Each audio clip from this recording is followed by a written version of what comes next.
You ask Tiger to solve. This deals with linear equations with one unknown. The final result is W equals 160.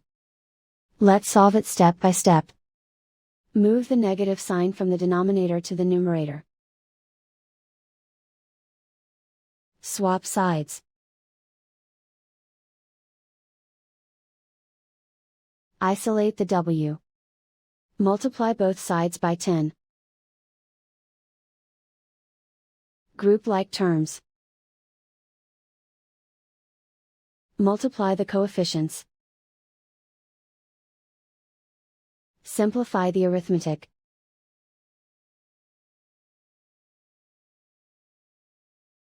Convert the W into a positive number. Multiply both sides by -1. Remove the ones. Simplify the arithmetic. And so the final result is W equals 160.